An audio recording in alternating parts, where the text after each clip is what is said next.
Assalamualaikum warahmatullahi wabarakatuh. Rahayu, Sagung Dumadi. Kembali lagi di channel Babat Nusantara. Pada kesempatan kali ini akan menceritakan Gajah Mada seri kelima, Hamukti Moksa, bagian ke-22.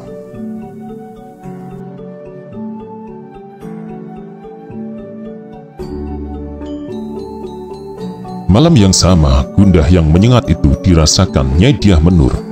Hingga tengah malam suaminya belum juga pulang. Kemana Pradabasu?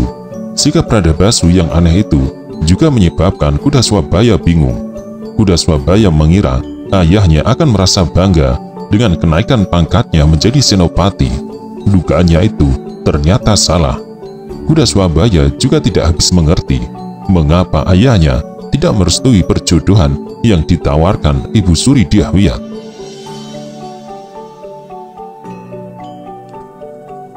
Ketika Kuda Swabaya berpikir jodohnya adalah haknya, ia merasa aneh dengan sikap ayahnya yang tidak merestui.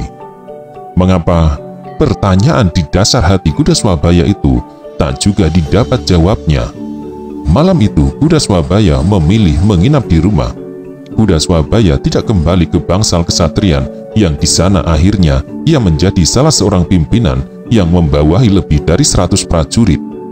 Bingung yang dirasakannya membutuhkan jawaban dengan segera. Akan tetapi hingga tengah malam sejak pertengkaran yang terjadi siang sebelumnya, ayahnya belum pulang. Di sisi lain, Kuda Swabaya mendadak sadar ibunya menyimpan sebuah rahasia sebagaimana ayahnya. Kuda Swabaya tak bisa tidur meski waktu telah menunggu ke pusat malam.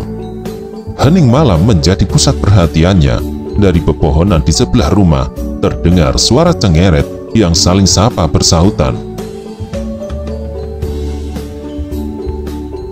Tak hanya cengeret, dari arah kanan dan kiri rumahnya jelas terdengar suara burung hantu yang saling sapa. Kuda Swabaya menandai setidaknya ada 2 ekor burung hantu di luar sana. Seekor berjenis kelamin jantan dan seekor lagi betina. Kehadiran burung hantu itu benar-benar menjadi momok bagi beberapa ekor tikus yang semula berlarian. Tikus-tikus itu semula berpesta pura dengan riang. Namun begitu suara seram itu hadir, binatang dengan perilaku kotor dan menjijikkan itu segera berusaha mencari selamat. Namun tetap saja beberapa ekor tikus mengalami nasib malang. Burung hantu dimanapun sama, ruang jelajahnya yang luas bisa menjadi mimpi buruk bagi para tikus, bahkan bagi para ular. Meski ular adalah binatang melata berbahaya karena racunnya, burung hantu rupanya tahu di mana titik lemah binatang itu.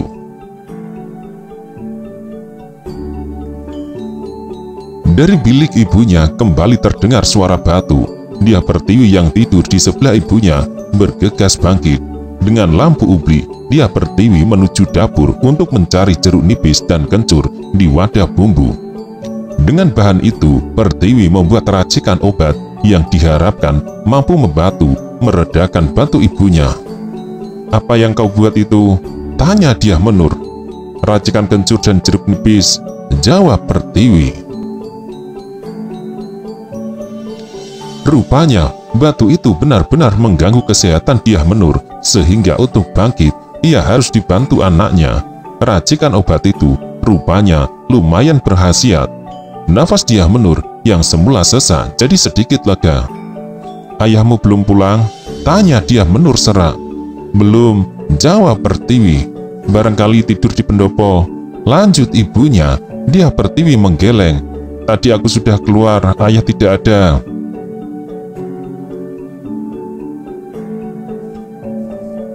Kuda Swabaya yang masih terpincing memejamkan telinganya. Barangkali akan terjadi pembicaraan antara ibu dan adiknya yang bisa mengarah pada persoalan yang tidak dimengertinya. Kuda Swabaya akhirnya bangkit dan berjalan berjingkat. Lalu tanpa bersuara menyandarkan diri di dinding. Dari tempatnya berada, apapun pembicaraan antara ibu dan adiknya, bahkan yang dilakukan sambil berbisik sekalipun, akan tertangkap di telinga dengan jelas. "Sebenarnya ada apa, Ibu?" tanya dia Pertiwi. Kuda Swabaya segera menempelkan telinganya ke dinding yang terbuat dari sirap kayu jati itu. Nyai Dyah Menur tidak segera menjawab pertanyaan itu. Namun dengan sabar Dyah Pertiwi menunggu. "Ayo Ibu, berceritalah," Pertiwi memohon. Dyah Menur menjatuhkan pandang matanya ke titik api ubli yang amat tenang, menjadi pertanda udara di ruang itu tidak beriak. "Tidak ada apapun yang perlu diceritakan," jawab ibunya. Jawaban itu tentu tidak memuaskan hati Pertiwi. "Ibu tentu sangat mengenal ayah," kata Dyah Pertiwi. "Ibu pasti tahu apa alasan ayah tak menyetujui hubungan Kakang Kuda Swabaya dengan Mbak Yu Prabaharsiwi. Lebih sulit dipahami karena tawaran itu berasal dari Tuan Putri Ibu Suri Dyahwiyat Raja Dewi Marajasa. Alasan apa yang ayah punya hingga berani bersikap demikian?" Dyah Menur lagi-lagi tidak segera menjawab. Untuk semua pertanyaan itu, Dyah Menur tentu saja merasa memiliki jawaban. Akan tetapi jawaban pertanyaan anaknya itu sama halnya dengan membongkar masa lampau, mengobrak-ngabrik kembali lembaran kisah lama yang telah dikubur. Padahal hal itu tak mungkin ia lakukan. Kuda Swabaya tidak boleh tahu sebuah rahasia yang selama ini disimpan amat rapat, bahwa Pradabasu bukan ayah kandungnya. "Tanyakan kepada ayahmu, Pertiwi," jawab ibunya. "Ibu tak tahu mengapa ayahmu bersikap aneh. Ibu juga tidak tahu apa ayahmu telah mengambil kesepakatan dengan sahabat-sahabatnya untuk berbesanan. Untuk mengetahui jawabnya, tanyakan saja kepada ayahmu." Jawaban itu terasa mengambang.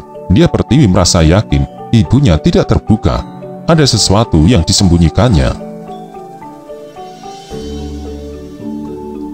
Akhirnya Dyah Pertiwi tidak mengganggu ibunya lagi. Kuda Swabaya tidak mendengar apapun.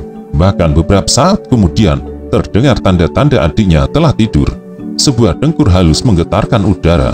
Kuda Swabaya beringsut dan kembali ke pembaringannya. Kuda Swabaya tak mungkin meraih lelap dengan seketika. Benaknya terisi berbagai persoalan yang membingungkan dan tak diketahui jawabnya. Kuda Swabaya mencoba mengenang, barangkali ada sesuatu yang terselip dan luput dari perhatiannya. "Aku mengira ayah senang melihatku menyandang pangkat Senopati. Namun yang aku dapati, tak yang aku bayangkan. Ayah sama sekali tidak bangga. Bahkan secara nyata, ayah menampakkan kejengkelannya. Ada apa?" Batin Swabaya. Siang sebelumnya ketika Prabaharsiwi yang datang berkunjung atas suruhan Ibu Suri Dyahwiyat telah pamit pulang, tetapi kereta kudanya belum lagi lenyap dari pandangan mata. Kuda Swabaya bergegas ke ladang menyusul ayahnya. Kuda Swabaya benar-benar terkejut mendapati sikap ayahnya yang terasa aneh. "Kau bangga dengan pakaianmu itu?" tanya Pradabasu. Kuda Swabaya mengerutkan kening. Pradabasu berjalan ke pinggir ladang. Kuda Swabaya yang tidak memiliki gambaran apapun mengangguk. "Aku sekarang seorang senopati, ayah," jawabnya. Pradabasu melengos. "Senopati apa kau ini?" letupnya mengagetkan. "Kau tidak pantas menjadi seorang senopati.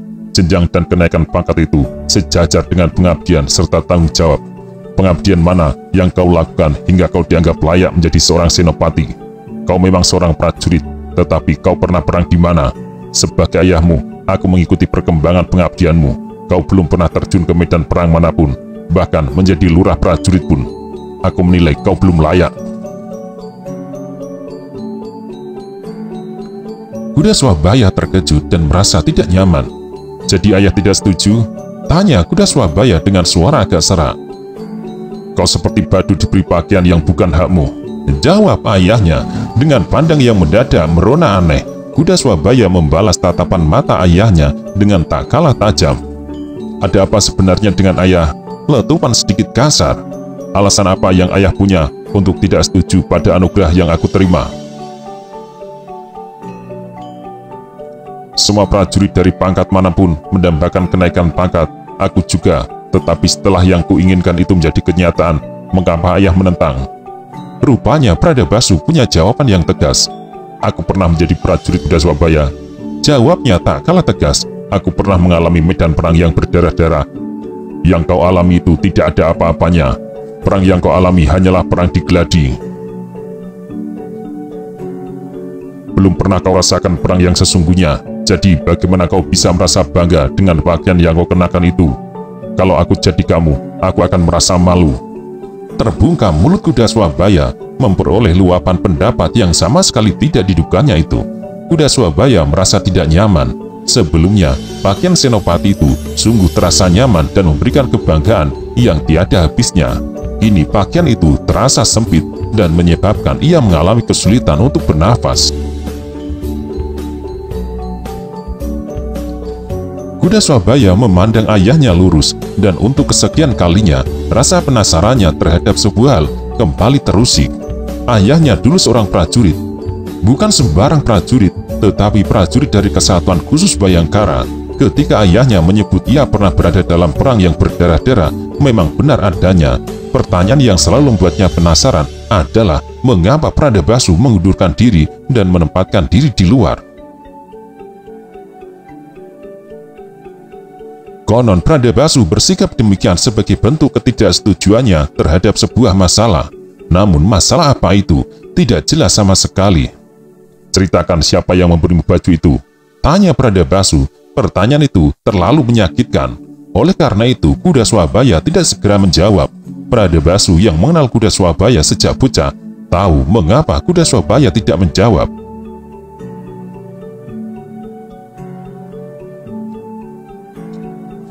Siapa yang memberimu pangkat Senopati itu? Sang Prabu Hayamuruk sendiri atau orang lain? Tanya Pradabasu. Pertanyaan itu lagi-lagi dirasa aneh oleh kuda Swabaya. Ayah tahu jawabnya. Untuk jenjang pangkat mulai dari Senopati, hanya satu orang yang punya hak. Jawab kuda Swabaya. Pradabasu tersenyum dan mengangguk perlahan. Kau ingin menegaskan bahwa orang itu adalah Sang Prabu? Pradabasu kembali bertanya. Kuda Swabaya membalas pandangan mata ayahnya amat tajam. Anggukan kepalanya sangat pendek, bahkan tidak terlihat. Atas usul siapa? Tanya Pradabasu lagi. Aku merasa tidak perlu menelusuri asal-usul siapa anugerah itu datang. Aku hanya melihat Sang Prabu yang menganugerahkan. Sang Prabu adalah satu-satunya orang yang berhak. Sang Prabu memanggilku untuk menghadap di istana kediamannya. Aku menerima tugas itu tanpa ada siapapun. Sang Prabu mengatakan bahwa jenis tugas yang harus aku lakukan adalah tugas yang sangat sulit, jauh lebih sulit dari bertempur di medan perang. Jika aku berhasil melaksanakan tugasku, aku dianggap mampu mengatasi medan yang jauh lebih sulit dari perang yang berdarah-darah dimanapun, baik itu yang terjadi di masa silam maupun yang akan datang.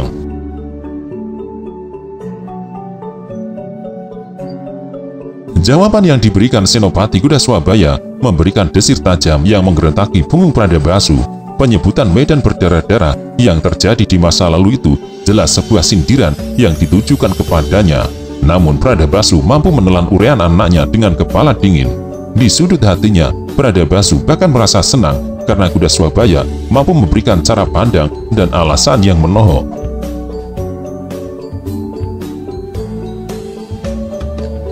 Tugas yang dimaksud Sang Prabu adalah membacakan keputusan pemecatan Patih Gajah Mada itu? Tanya Pradabasu. Ya, jawab kuda Swabaya tegas. Kenangan siang sebelumnya itu terus mengusik dan mengobrak-abrik benak kuda Swabaya dengan berbagai rasa ingin tahu yang tidak kunjung terjawab.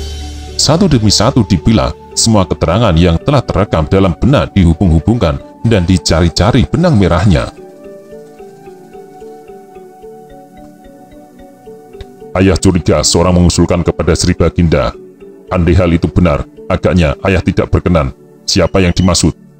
Kuda Swabaya terus bertanya kepada dirinya sendiri. Akan tetapi, satu hal diyakini kuda Swabaya, ayahnya bukanlah tidak ingin ia berhasil. Hanya saja ayahnya, ia ingin memperoleh anugerah kenaikan pangkat itu sejajar dengan pengabdian yang diberikannya.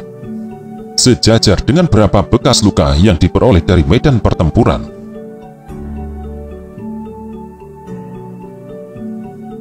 Satu hal ayahnya benar, pertempuran yang dialaminya secara nyata belum ada. Hanya Gladi, tugasnya melayani paman raja, juga bukan jenis pengabdian yang layak diganjar dengan anugerah kenaikan pangkat sedemikian tinggi. Namun Kuda Swabaya benar-benar curiga ada sesuatu di masa silam yang menjadi latar sikap ayahnya, bahkan mungkin juga ibunya. Aku tak tahu harus mulai dari mana untuk melacak teka-teki yang aneh ini, ucap Kuda Swabaya dalam hati.